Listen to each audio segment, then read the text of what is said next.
This podcast is brought to you by Most Valuable Podcasts, saving your day from boredom with the best podcasting entertainment.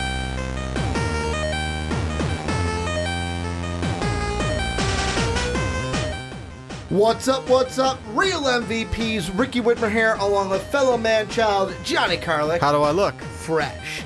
And we are here reviewing Captain Marvel. Johnny, it is finally here, the Day of Reckoning. No, not actually the Day of Reckoning. That will be in about a month from now, Yeah, a little that'll be, over a month from now when we see Avengers Very Endgame. different reckoning.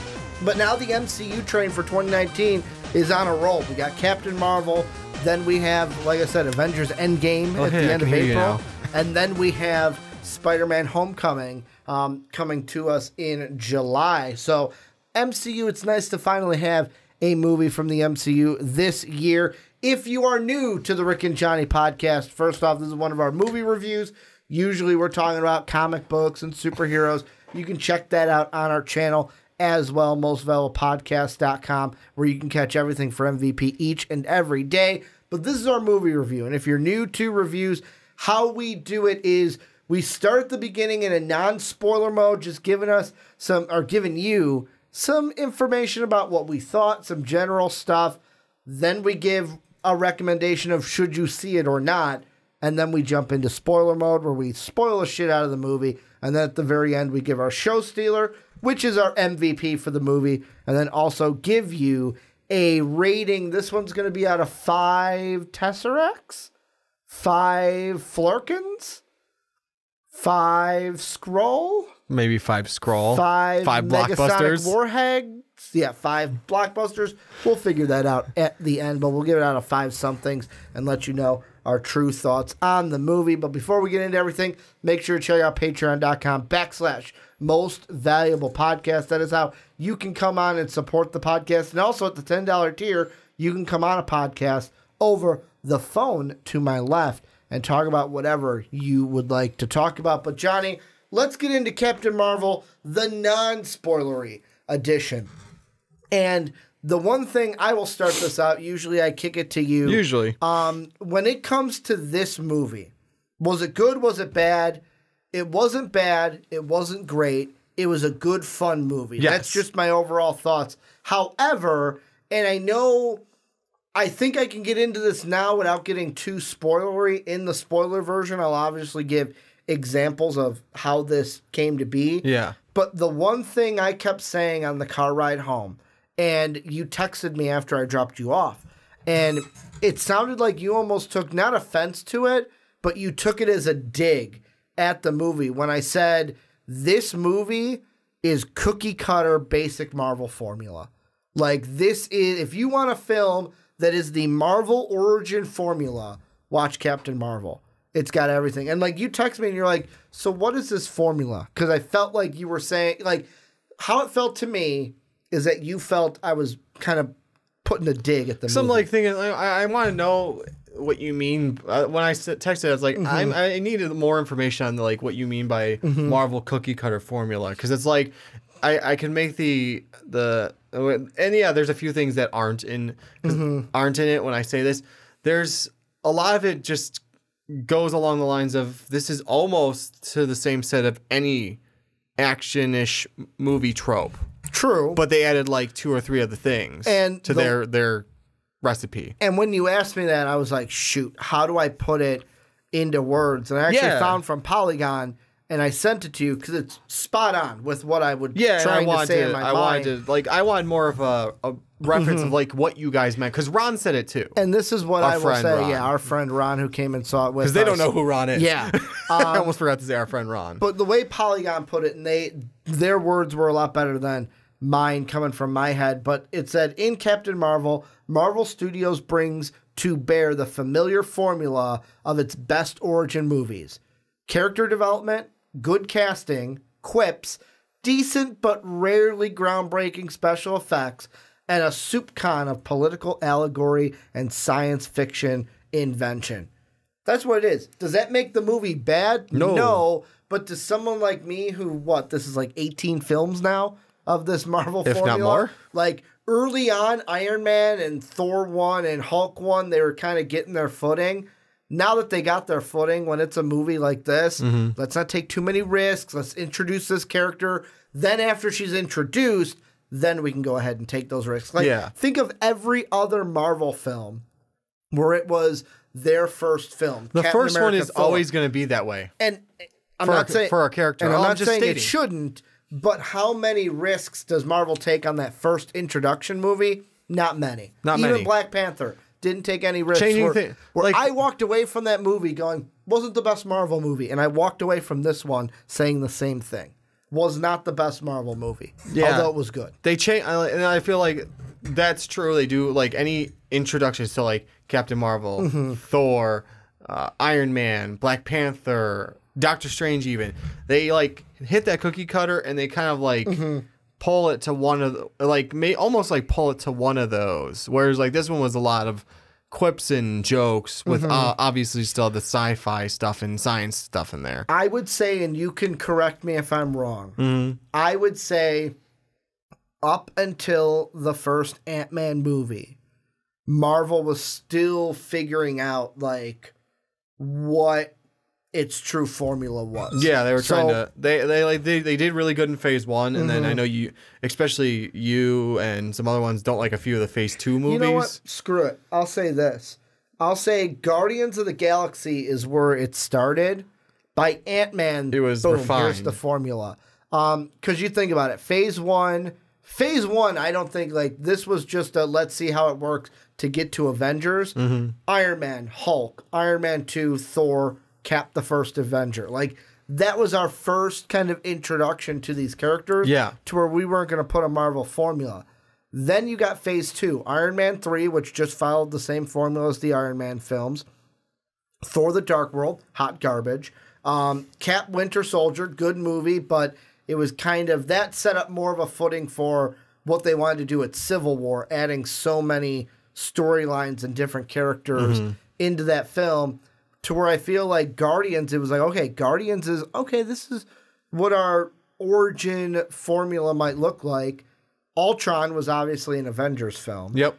But then Ant-Man, it's like, oh, okay, we've solidified this. This is what we This is our origin This is our origin formula going forward. Yeah. And I mean, in Phase 3, let's see, did they do it in Phase 3?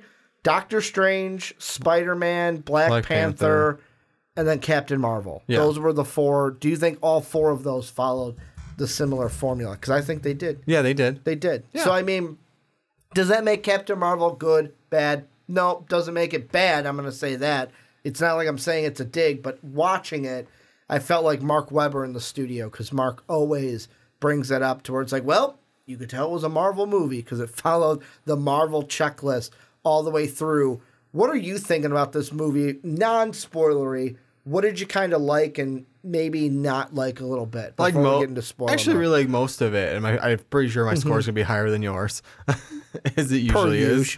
But yeah, I mean, for the most part, what you guys are right when you say it was like the Marvel cookie cutter formula of a introductory movie, which I can't blame them because why wouldn't you just do that with like some slight alterations?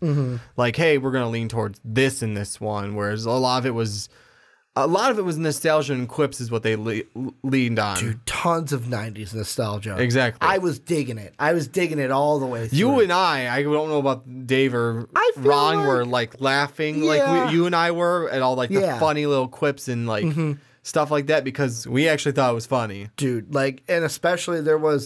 Dave and I'm not gonna Ron were on the other side of you. I'm not going to say it. I'm going to wait for spoiler mode because I want you to go... If you haven't seen it, I want you to have the same... Although it's not a huge reaction, if you love 90s film or 90s music, I want you to have the same reaction I had when you heard the just pop from that song play. Yeah. So I'm not going to say it until spoiler mode. But yeah, like there were even like the references in the trailer, like the blockbuster.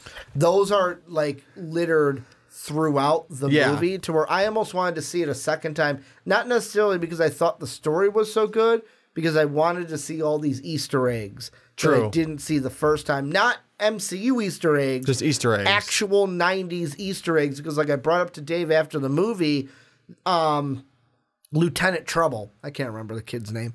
Monica. Her age, she was like maybe, 11, 12? If that. In this. So think about it this way. This took place in 1995. We would be about 7 to 6 years younger than that character if it was canon and we were in that universe. Yeah. That's how old we would be. 95, I was putting it in there. 5. We were 5 years old. Well, depending on the year, you might have been 4 turning 5. Yeah. Because you have a late birthday. Yeah, I was 4 turning 5. You right. Shit, and you I'm right. assuming this was a summer movie or a spring movie. Yeah. Because we didn't see snow or anything. But It was at the also same time, it's a lot in Louisiana and Arizona-ish areas. So exactly. So I mean, it's not the most snowy of areas, but global warming wasn't a thing back then. Well, or so they say. I'm glad you had that, or so they say, because I'm like, so we weren't worried about it as much back then, Johnny. I didn't hear about it at all. That's when I was true. A kid. We also didn't pay attention to shit like that. No, we didn't. Like, oh, this car's destroying the universe. And guess what? That's my kid's problem. I still don't. But I mean, anything else you think we should mention before we go on into spoiler I think we're mode? starting to hit the peak of like non-spoiler. Okay, then I will ask you this. Yes. For the person who is sitting there, who has not seen Captain Marvel yet, whether, let's say, they are planning to go see it, let's say they don't know if they should go see this movie. Should they or should they not? Probably not a surprise when I say this. I think they should go see it. Yeah, I think it's still a really good Marvel movie overall. I'm in the same thing. One thing we didn't talk about before that we will hit more in spoiler mode is I was actually pleased with Brie Larson in this movie. Yeah, definitely. It was one of those things where when she was casted, I was excited. Then when we saw some things in like the first trailer with the, hey, maybe you should smile, I was a little bit like, all right, what kind of a Captain Marvel are they going to get it? But they explained it well in the story to why she might be like that. Yeah. Why her facial expressions might have been, and I don't mean to say this in a bad way, but might have been resting bitch face the entire time. Well, she's got a reason to be like that. Yeah, exactly. I would have the same look on my face if I had gone through everything and all the psychological things in her head. And we'll go she's into going that during spoiler mode. Exactly. I hope I didn't give out too many spoilers, but I feel like we tried not kind to. of thrown in the trailers that they had. So this is where we're going to jump into spoiler mode. This is where you guys can pause the video, go see the movie if you have not. Come back. We will be here waiting for you. We'll be kind of trapped in time. I mean, Johnny's got the time stone now. He's got the Eye of Agamotto. So he can literally stop time. And we'll just sit here and wait for you. But go and see the movie. Let us know what you think. And now, Johnny, we are going to be in spoiler mode. I don't see the green thing around your wrist. Maybe it's not working right today. Maybe it's just not working today. It didn't open up either, so I mean, I'm maybe it's not just not working. So.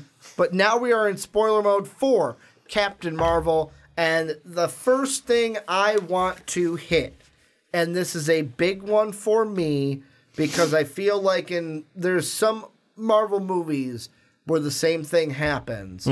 What did you think? And we're going to jump around and spoil. Oh, we probably This are. isn't going to be like start at the beginning, go all the way through.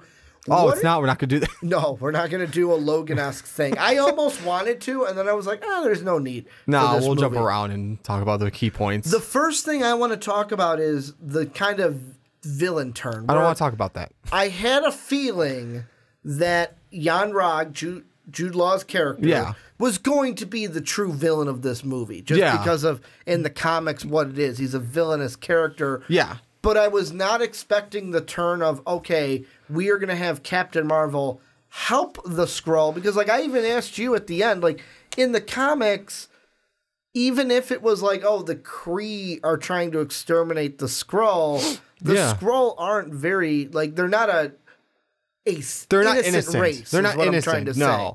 That was a different type of twist. And I mean, they could. Which Talos tried to say, where he's like, hey, there's blood on my hands too. Yeah. But I don't know if that's enough to say, hey, let's help these guys. Yeah. That's the thing. And that was an interesting twist, and I actually had no problems with it overall, except it did ruin something that they could have set up in the future. I mean, they could go back and try and fix it, possibly, but overall, they kind of took that off the board for the time being. And that would be Secret Wars. Well, and I know you're going to set that up. And yet again, that conversation, we're not going to get into that because the opening segment of our actual podcast. Oh, no, I'm not going to get into that. I'm just stating that they kind of took that off the table for now. I'm using it as a Rick way into promoting on our podcast, the first segment.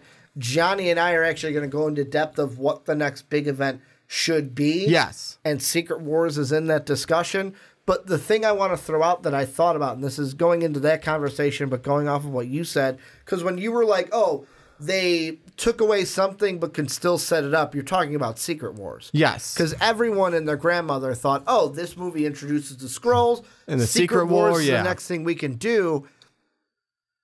Although I'm not going to give away my point for the first segment of our podcast. Yeah. The thing that they could do is they could still come back and set up a Secret War just because Captain Marvel kept the Skrull alive. Yeah. Because she helped and kept them alive, who knows? They could invade Earth and Captain Marvel wouldn't even know. Yeah, well, that's the thing I'm saying. They could turn around and fix that situation because it doesn't mean not maybe just that small group of Skrull we just want to live on our own. Yeah. There doesn't mean there's not more Skrull out there doing shit. Or it doesn't mean that he's not going to go, okay, we were able to evade the Kree. Now we can go back and fuck everything around. Yeah, basically. We don't know. Because another thing we don't know as well is, remember at the end of the movie, before the credits, when she put Yon-Rogg back in his shit. Oh, yeah. And he said, I can't go back empty-handed. And she said, you're not. You're giving them a message. We don't know if, and of course this can happen, I'm assuming it's going to happen between Captain Marvel movies, unless they do another prequel type thing, and it's oh, this is what happened while shit was going down. She was basically all right, you guys are good, I'm going to go kill the Supreme Intelligence. Could be. I am taking down this Kree shit going on because you guys are bad. So the Skrull could have just turned Captain Marvel on the Kree to help themselves. Could be, exactly. So it could be, it could be just turn around because it helps that she had Yon-Rogg manipulate her. So maybe he was playing off of that, going, you know what, this works way into our advantage now. And I mean, that's a whole thing of I don't know if we're gonna see her fighting the Kree and the Supreme Intelligence in Captain Marvel 2. Maybe Captain Marvel 2 would be the one for that. I think tell a different story. Have it be an off-screen of okay, that happened. Because I'm assuming we're going to get a little bit of backstory in Endgame about, hey, what's going on? Because post-credit scene, I don't know about you, apparently Dave knew it was coming, which I was kind of Dave, I know you're watching. I was kind of yeah, okay, Dave. I thought they would wait to introduce Captain Marvel in actual Endgame, but I would think so. But they give us her and the Avengers in the same room where it's funny of hey, the thing just stopped working. Oh, is it working? And then turn around, it's holy shit, there she is. Someone's in here already. Exactly. And that's another thing of what are we going to get with the backstory there? Because obviously the Avengers someone's got to set something up. Because she asks, where's Nick Fury? So they're going to tell her what happens, and she's obviously going to tell them what she's been up to. Exactly. Well, also, they're going to you're going to get a lay down of the backstory of how do you know Fury? At least in a short verbal way. And so they're going to interrogate each other. Is there anything from the movie that you want to hit? Let's see. We got to finally, I was a little, we talked about it in the car, a little, I don't want to say miffed necessarily on how Fury lost his eye, but then you go he tells a different way of how he. Yeah, part of me wanted it to be super epic. Yeah, I did too. It just wasn't. No. I wanted it to be the whole thing of and I think that's our fault for having not that high of an expectation. I, but everybody of oh my God, I can't wait to see how he loses his eye. This was just Marvel trolling us, I want to say. Yeah, it makes sense. Hey, fanboys, you thought I was going to be something special. Joke's on you, cat scratch to the eye. It wasn't a cat. It's getting fine. It's a flurkin. Yeah. That is not a cat, that's a flurkin. Get that away from me. You keep that thing away from me. It's dangerous. cuddling with love and Exactly. See, I love that. I love Nick Fury, like Nick Fury as not Nick Fury. Goose. I'm sorry, Goose. Yes, it was a Goose. Top Gun reference. Yes. Goose and Maverick, and then when Lawson called her Ace, I was like, oh, another Top Gun reference. I mean, it's a freaking airplane scene, so of course, like Top Gun reference. They are they're pilots, so Air Force pilots. Thank you. I'm sorry, Project Pegasus pilots, which, by the way, Air Force / pilot. We get Project Pegasus, which we haven't seen since Avengers 1. We haven't seen Project Pegasus since the opening scene of Avengers 1. I don't remember that. You don't? It was on the freaking building. I completely forgot about that. The building that they were at where they had the Tesseract, which makes sense now. I completely forgot about that. Why they would have the Tesseract at Project Pegasus is because of this movie. Completely forgot about that.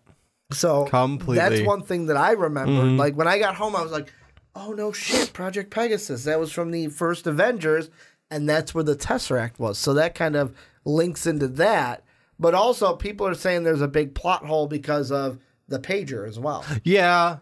I mean, this is an Endgame thing. This isn't a Captain Marvel I don't thing. like how like Feige actually kind of tried to explain it. Because I mean, I'm going to bring it up for everyone. Really quick. Go ahead and read it to them. The plot hole that people are saying, and this is why I say it's more of an Endgame thing than a Captain Marvel thing, is because we knew about the plot hole since Endgame, because we haven't seen Captain Marvel like since her movie, but now that her movie comes out, we finally get like reasoning of like she adapts the pager and goes, hey, don't use it unless it's a real emergency. Yeah. She does say that. But when asked about it in an interview by /Film, Feige was asked point blank about the pager issue.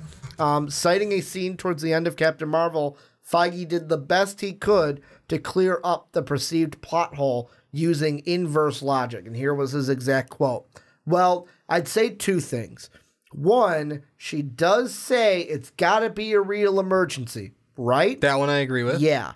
The other thing I'd say is, how do you know he never hit it? How do we know he never pushed it before? We've never seen him push it before. That doesn't mean he never did. And part of me goes, all right, yes, you're right.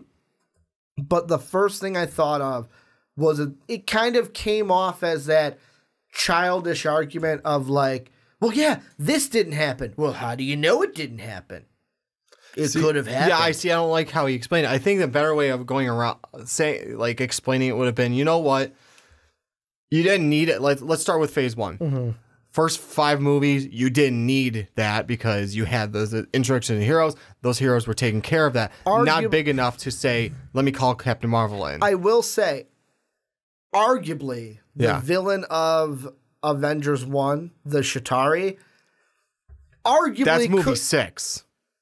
No, I'm talking about the first Avengers movie. I know. I'm saying the first 5 movies. Yeah, you you're not going to call it. But I'm saying number 6 Avengers... was there was the potential, and maybe he and this is all would have been off camera. He may have thought about it, but then it's like, let me see what my heroes can do. Exactly, and that's what I was going to say. Of like, arguably, that's a villain where it's like, hey, maybe I need Captain Marvel, but oh wait, I put this protocol together. Let's see, like if I call in Captain Marvel, just to save the day, this protocol ain't gonna work. Exactly. I just used her. So that's the first film.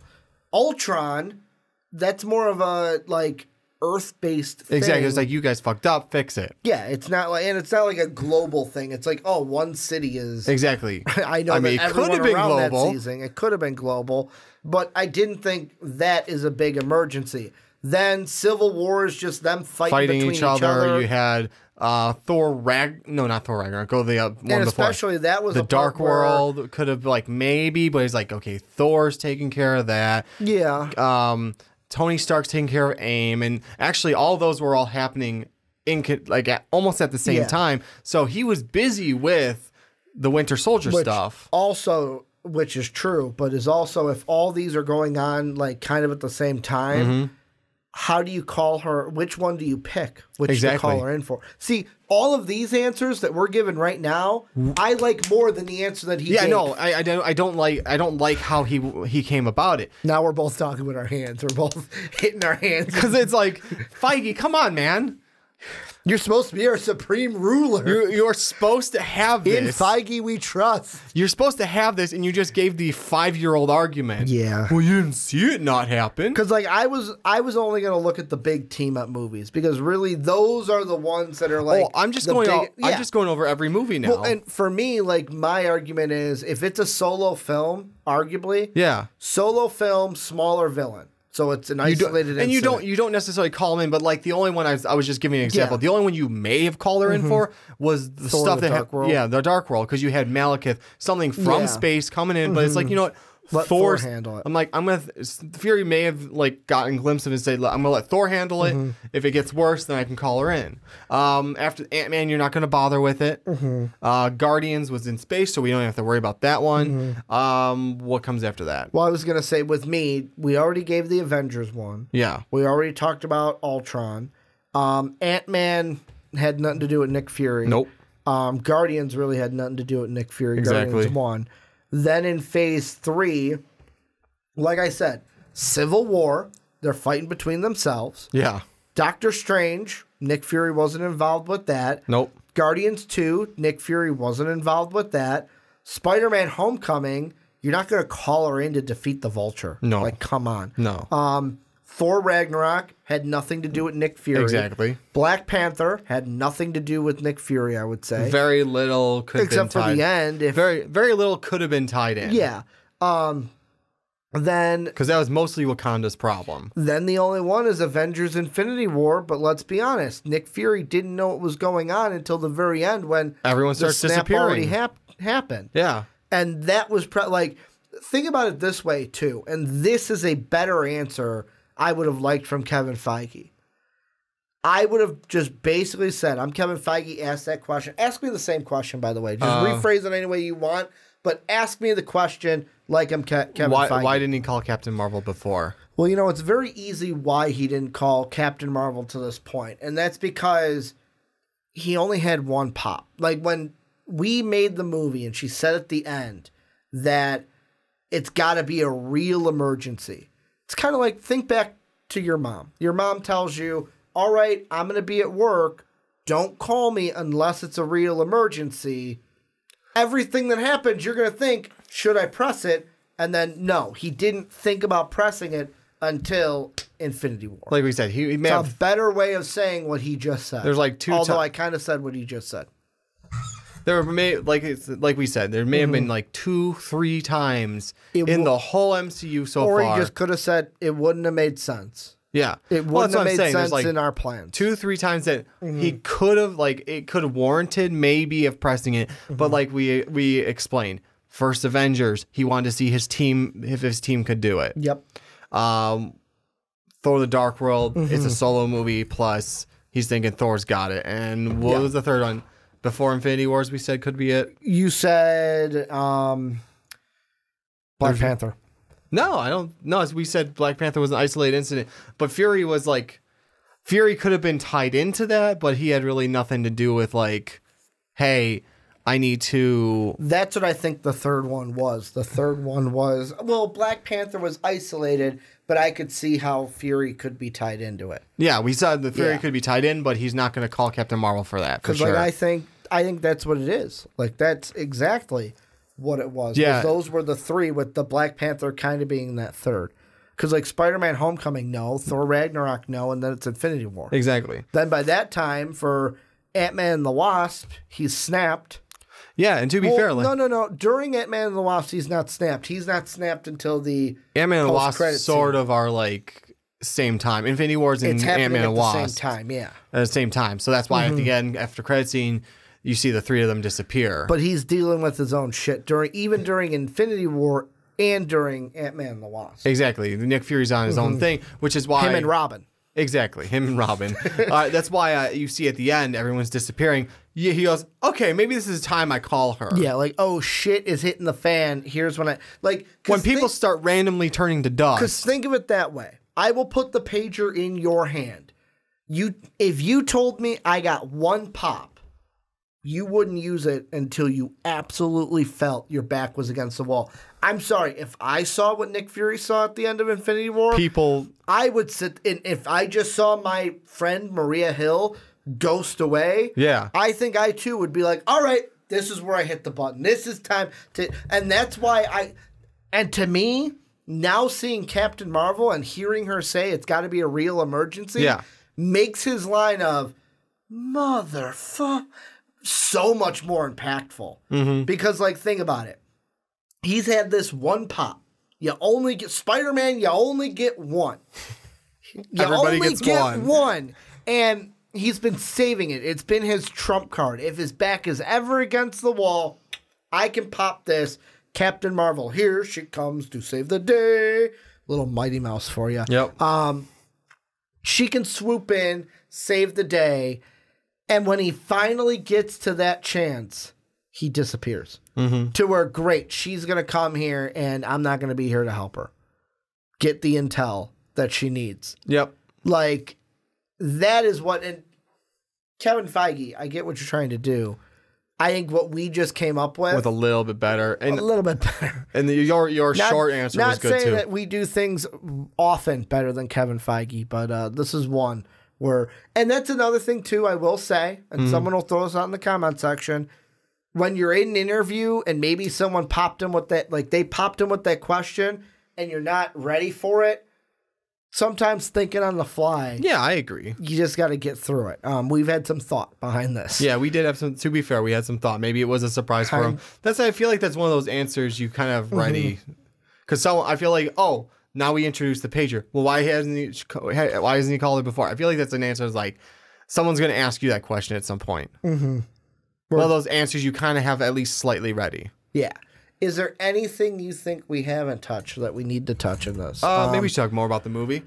The actual movie? The actual movie instead of... This is one where, I'm sorry, spoiler mode for us is just basically where they could jump on. And I feel like if you're a true Marvel fan and you're coming to this, like, if you've already seen the movie at this point, you're not looking for, oh, this is what they did well, this is what they didn't. That's what non-spoilers for. Yeah, that's true. This is for all the, like, for Marvel, it's all the theories. I'm just saying, there's probably other things in the movie we can talk about a little bit more. I mean, it was filled with 90s references. The one I was talking about earlier, TLC, as soon as Waterfalls hits, I said out loud, don't go chasing waterfalls, guys.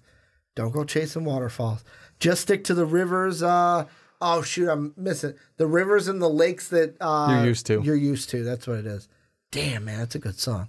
That's a really good song. Good songs. But I mean, Kevin Smith got teary-eyed on Twitter because... The Stan Lee cameo. The Stan Lee cameo that I didn't think was a strong enough cameo until I went back and looked at stuff and was like, oh, no shit, he was reading the Mallrats. What was he saying, though? He was practicing his line. Yeah, I know, but what line was it? I forgot. I don't know, it was something from Mallrats. I don't remember the exact line. But nice. I didn't think it was strong enough at first because she just kind of looked at him and then walked pulled his by. thing down and then...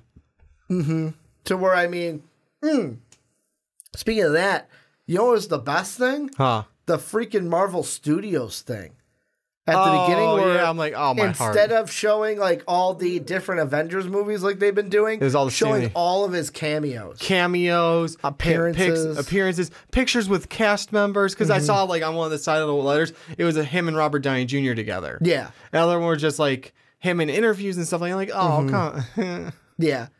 My heart hurts. And we're going to do it again in April. Oh, God. There's going to be, because that's going to be his very last cameo. Is that the last one? I know they said they filmed a few of them. I believe that's his last one. I mean, it's fitting, but it's sad. I believe that's the very last cameo, unless Spider-Man Homecoming will be his last. I feel like that would be fitting, though, to make that the last cameo. Avengers Endgame? Yeah. I think so, too. I think, because that's the end of the 11-year cycle now. I'm going to bring that up because that was an interesting conversation as we were going to the movie and because I want to get their opinion on it as well. Yeah, definitely. So Dave brought up to us, I didn't even see it, by the way, but Dave asked us before we actually went to see the movie how we felt about Marvel using Stan Lee's Twitter to promote Captain Marvel.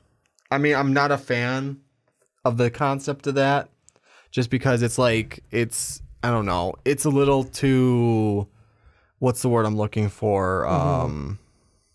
Capitalist in a sense. Is that might be the wrong term. So it's actually a few tweets. So from what I'm looking at is, let me see the exact day. Why can I not remember? Wow, December 28th. Oh, it was November 12th. So they have been tweeting from Stan Lee's account since his death. Like Wow. This is not something that's like randomly they popped up. It's usually been like a like on February 14th, here's 3 sweet Throwback Thursday treats to celebrate #Valentine's Day.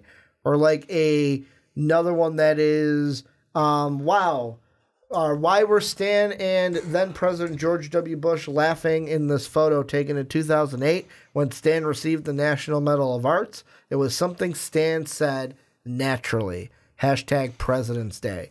So usually they've had something to do with like either a Flashback Friday or with Stan Lee. Like they have been tweeting, like, I'll just go back to that Valentine's Day one. February 14th, 15th, the 18th, the 21st, 22nd. So like important 25th, days. 28th. There's one here that they link an article that says, looking back, the first appearance of Captain America on the big screen. And it says, Captain America is celebrating a notable silver screen milestone this year. Any guesses as to what it is? #TBT, Throwback Thursday. So like it's special things like that, like Read Across America Day. I was upset when they did it because I thought they just did it to promote the movie. The ones that to promote the movie were March 6th. There was from The Real Stan Lee article. So it's from his website. The Captain Marvel world premiere takes flight in Hollywood. It says, Captain Marvel landed in Hollywood this past Monday for the movie's premiere. Read more about the event below. And then the one from the 7th was pictures of Stan Lee Marvel Comics. And it says, an evening with Stan Lee Marvel Comics, Seminar 330, Polar X. And then it has some like undergrads free, and it's got some pictures of Captain Marvel comics and stuff. And the tweet says, Stan began writing comics in the 1940s, but his fame didn't skyrocket until the 60s. Here's a few ads promoting his early university appearances from the Stan Lee papers at the AHCYWYO. Read about the impedance behind his earliest speaking engagements here, therealstanley.com. See, okay, Dave just explained it as they were using it to promote the movie. Yeah, no, now that I know they're doing it, I'd say he'd be fine with that. Well, I would think he would be, but well, without even this deep dive, my first answer was no, I'm not upset with it. No. And you guys were like, "What? Why?" And I was like, because of Stan Lee would want people to go see this movie. That's true. Like, to Stan Lee, that's what he would want. And with Stan Lee, I didn't know him personally. It could have been about the money. He could have been behind doors. Hey, we got to get money because I want to be rich. You're right. Could have been. I didn't know him personally, but from the person that he put himself out to be to the public, it seemed like more of a, hey, I want everyone to see these movies, see these characters that brought me enjoyment writing them. So I want you to enjoy it reading and watching them. See, I like it a little bit better, though, because I feel like I just didn't want the capitalist twist on there where it's like, hey, go see this movie because it's blah, blah, blah, blah, blah. It's like, okay, they're doing a nice way of going about it. They're like keeping his Twitter feed alive, though, is the thing that they're also doing. Yeah. Which to me helps with it's not strictly about capitalism. Keep his image alive. Exactly. Too. That's what they're doing. Keeping his image and keeping... when I say Twitter feed, I meant his image. Yeah. So. Well, I mean, now it's all digital. The digital universe. But they're keeping his... Stan Lee's going to be like Ian Zola. And he's just going to be a computer screen one day. Oh, Arnim Zola? Yeah. Hopefully he's got better graphics than I hope Zola so. I mean, we got a lot better things. That green, like, Pog, like, screen. Yeah. We got, like, the silhouette, green and black silhouette of the face. Like, ooh, we have better tech for this. Why has no one gone down there to help him with that? Because no one knows he's there.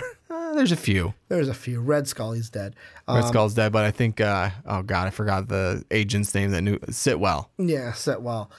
Sidwell, whatever the fuck his name is. Any other things you think we should mention with this movie that you actually here's the thing. Yeah. Because you were like, we didn't talk about the movie enough. We didn't talk about movie much. What do you want to mention about the actual movie? I'm trying to think. We talked about the twist, right? Mm-hmm. The twist was the first thing we talked about. Yeah, it was. I'm trying to think if there's anything.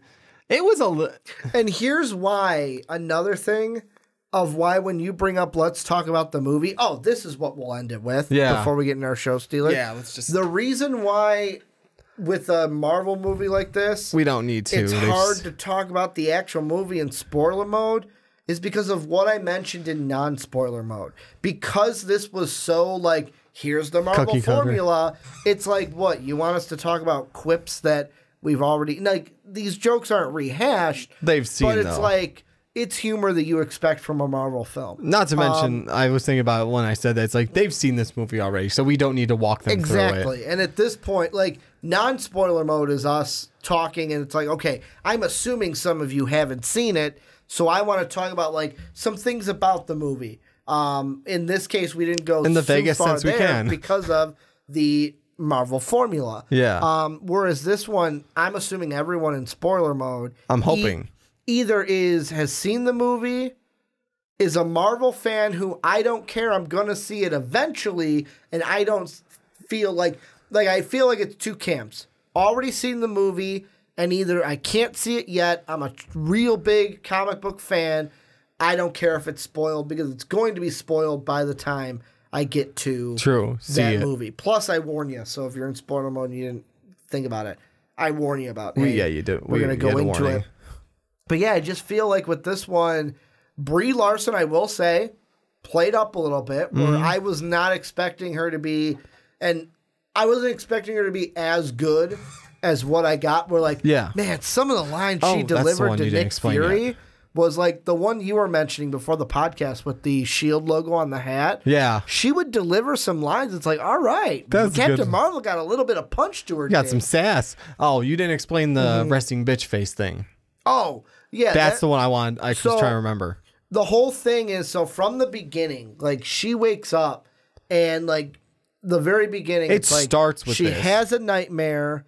She goes to see Yon-Rogg, and you could tell this is a usual thing. Maybe, and they even pointed out where it might have just been what she was used to even on Earth. Because she mentioned with, what was her name? The other air pilot, Photon was her jet name.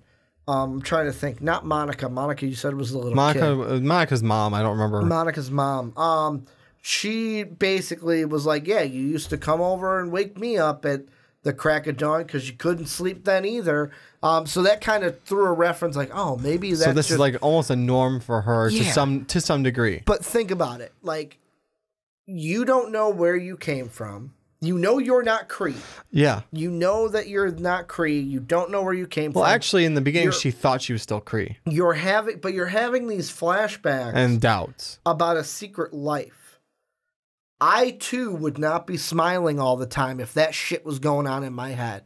That internal war of fighting your actual memories, but not thinking they're your memories because you're believing what someone else fed you as memories. So there's like all of that. Plus, on top of it, when she gets captured by Talos the first time, and the thing that was really freaky was when it's like, and it was real cool from our end, but it was like she talks to Lawson. Lawson walks away. And it's like, all right, do it again. And you could tell she's like, he's telling her what to do, like look down, focus.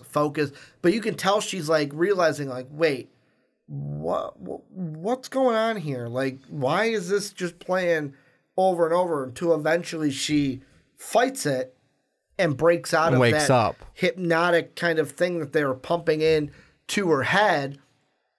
I just thought that by seeing the first trailers, by not knowing anything about the film, of course she's going to have resting bitch face and not be smiling because of everything that has been going on leading up to that. Plus, when she was walking up the everyone was like, oh, when she's in the subway. Well, in the movie, she just got done chasing down a Kree. Yep. You're not going to be smiling after that. So, I mean, that's where it's like maybe the whole, hey, maybe Brie Larson should smile thing got blown out of proportion.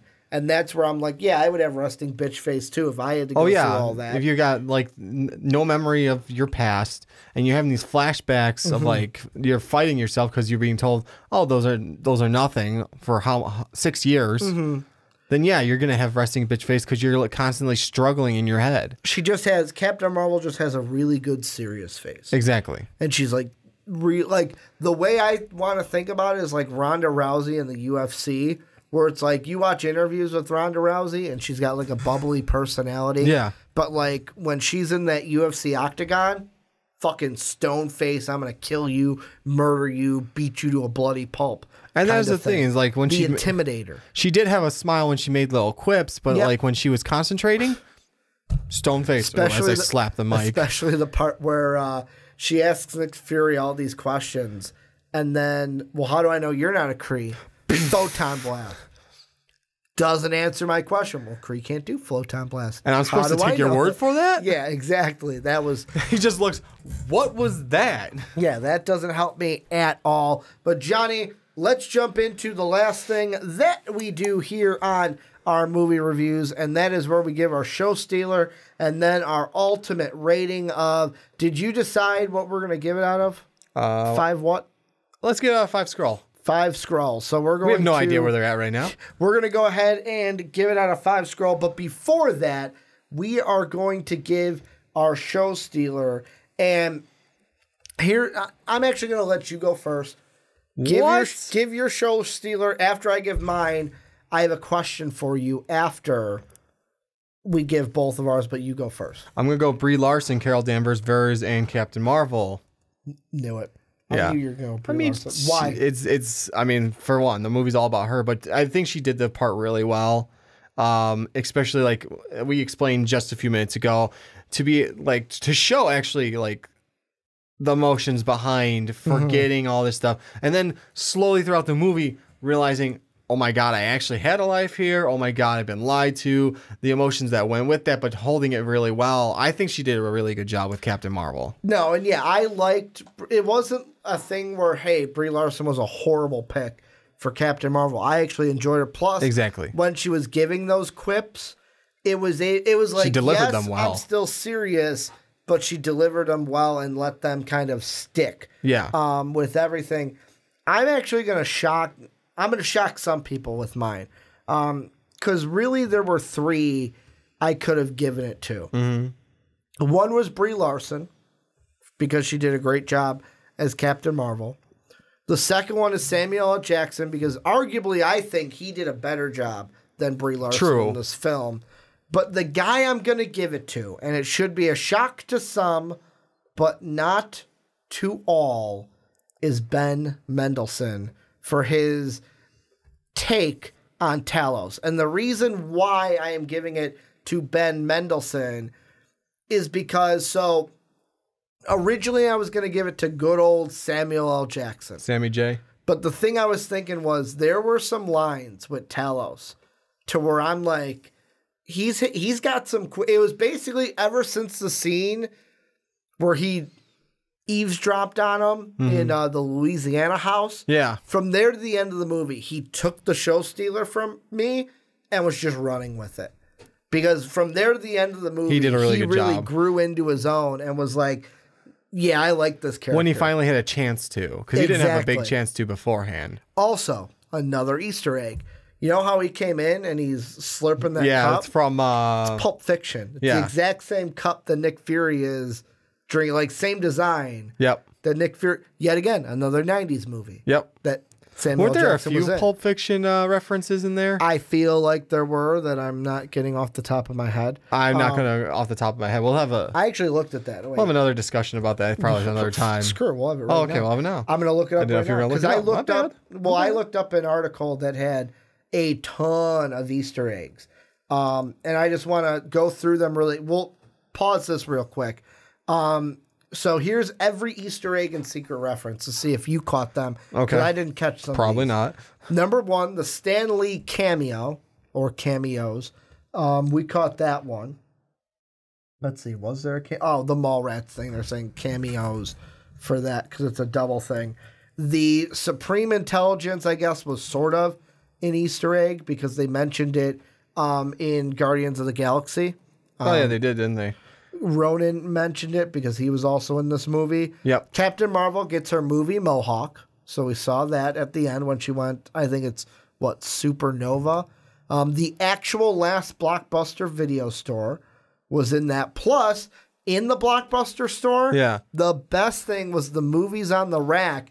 Guess what was on the rack that I told you about that I saw right over, it was her right shoulder. It would have been the Hulk to our with, left. Lou Ferrigno? No. Hook.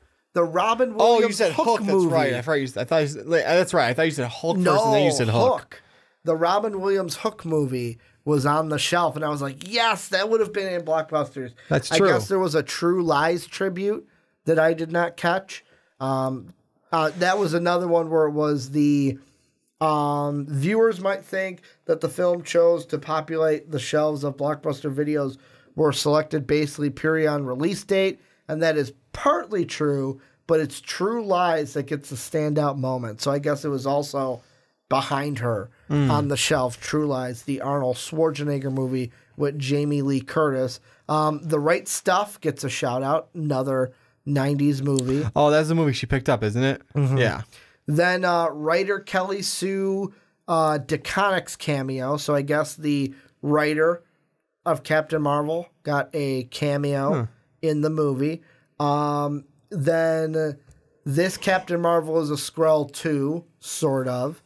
And I'm just going straight through the article. Her call sign of Avenger, they got thrown in at the end. Yep. Yeah, there's a ton of these, so I'm not going to go through all of them. No. The Protectors Initiative, I guess, is from the comics. The Alien Cat is from the comics, so some of these, and also Lawson, the original Marvel. But yeah, my show stealer is Ben Mendelsohn.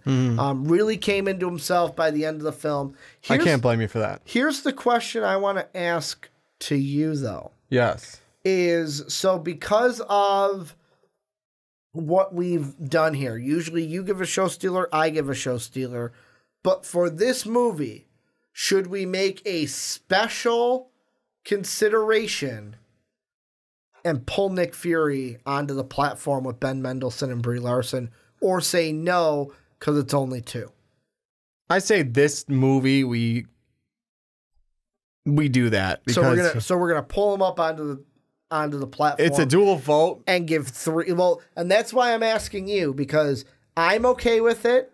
If you are okay with it as well, then I say let's go. If you were for sure saying nope, let's keep him aside, then he would only get an honorable mention. But for this one alone, let's pull him up on there. Executive order. So, okay, all 3 are going to get a show stealer. All 3 only because you and I are both pulling him up. Yes. Either of us were against that, then it would be a no. So, and he'd just be an honorable mention. So here's how it works. My show stealer is Ben Mendelsohn. Johnny's is Brie Larson. And then a special show stealer that we are making special for this, that we do on some movies, is we are pulling Samuel L. Jackson to get a show stealer as well. So 3 show stealers for this movie. And then Johnny, take it away. What's your score? My score? It's going to be a little morbid now. I'm thinking I'm getting 4.5 Skrulls. Wow. That is high. I didn't get a 5 like I do most Marvel movies. I know, but that is, like, I feel like that is high. For you, maybe. I mean, based off of, like, so the movies that we've seen so far, Glass, Alita Battle Angel, How to Train Your Dragon, and now Captain Marvel, you have not given anything under a 4 this year. Yeah. You've given, and it's funny. I've enjoyed all the movies. You've given it 4, 4.5, 4, 4.5. So that means keep the pattern going. So that means if we see Wonder Park next week, you're going to give it a 4. And that means Dumbo's going to get a 4.5, and Shazam's going to get a 4, but then Hellboy's going to get a 4.5, and Avengers is only going to get a 4 from Johnny. No, Avengers is going to be a 5. We already know that. Avengers Endgame is going to get a 2 from Johnny. I kind of want to throw something at you right now just for saying that. But we all know that's not going to happen. Yeah, go ahead. So with mine, I'm actually going to... Oh, see, I am torn on what I want. Because was it a great movie? No, so it's not a 5. Was it a bad movie? No, it's not a 1. Or, I'm sorry, was it a terrible movie? No, it's not a 1. Was it a bad movie? No, it's not a 2. So that leaves 4 and 3 for me. Yeah. So a 3 is just over the median. Or the median for us is 2.5. That is right in the middle. And 50%. And a 4, let me see. I'm going to pull my calculator out because, math, I haven't done it in my head. 4 would since be grade 80%. School. Is that 80? Yeah, you're right. 80%. I don't need no calculator, and I didn't go to school for that. Yeah, I'm thinking here. Fuck. Because here's what I'm thinking. Yeah. I'm thinking either a 3.5 or a 4, and I don't know which way I want to lean. I'm actually going to give it a 3.5. Okay. Out of 4. And the reason why I'm giving it a 3.5 out of 4 is because I feel like the only negative for this movie, or the biggest negative for this movie, if you can look at it as a negative, because earlier on I said it's not a negative at all, is the Marvel formula. If you are not okay with that formula, or not okay with them not taking any risks in this movie, not pushing the envelope is all, just saying, hey, we're going to stay in our corner here for this movie. We're going to do the things we do well. We're going to make you entertained. We're not going to kind of cross the line. It was a good movie, but I felt like afterwards I've seen this before. I'm okay with it. I'm happy with it. It was a good movie. Brie Larson did a great job. Samuel L. Jackson, Ben Mendelsohn. That's why I gave him my show stealer, but it just wasn't anything special, I'll say. It's like I feel like this is the same thing that happened for Black Panther, for me, is gonna happen with this one, where, like, for Dave walked out of Black Panther, oh my God, this movie was amazing. You look at the Rotten Tomatoes, like, fan scores, it's the highest scoring Marvel movie of all of them. But I sat there and I was like, it wasn't it was a good movie, but it wasn't anything amazing. I feel like this is the same way, where I wonder if people, and of course there's shade being thrown around because the Shazam fanboys are being dicks. Yeah, they are. And kind of going against Captain Marvel, but I feel like there's going to be a contingency where just because Captain Marvel's a female hero, boom, it's a 10 out of 10. It was a great movie. It's like, no, she did good. Captain Marvel, I liked the character they portrayed. It's not like I hate that, but I just walked out and was like, it's a Marvel movie. Yeah. Did I explain my 4.5? Or Go ahead. Okay. The reason I'm so high to you. In case you did, you get it twice. Because I don't remember if I even explained it really. You probably didn't. That's what I'm saying. Yeah, because we usually jump to you. Well, the host of the show. The hostess with the mostest, you know what I'm saying? You know the show wouldn't work without me. It would not work at all without you, and I am so glad you are here. Because this shit wouldn't even be here either. Please don't leave me. But go ahead. My 4.5, and yeah, you said it was pretty high, is because you know what? I feel like any negatives, and to me, the cookie cutter is not a negative, because you know what? I get them doing it for their first hero of each time. You're also a Marvel fanboy. I am a Marvel fanboy. That does play into it. Yes, I will admit that. But it's because, to me, the cookie cutter doesn't bother me, because I get it from even like the movie business sense, because this is a new character you're introducing. You've kind of used up your main characters too, because you're starting to peel off into the outer, not the outer of Marvel characters, but the outer side of them. So like Captain Marvel, not as many people know who Captain Marvel is.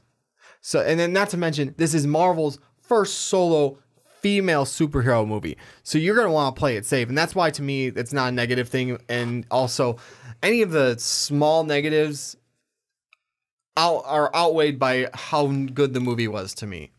Like, I really enjoyed watching this movie. Was it the best Marvel movie? Absolutely not. There's plenty of them. I watched Thor Ragnarok at least 30 times or more.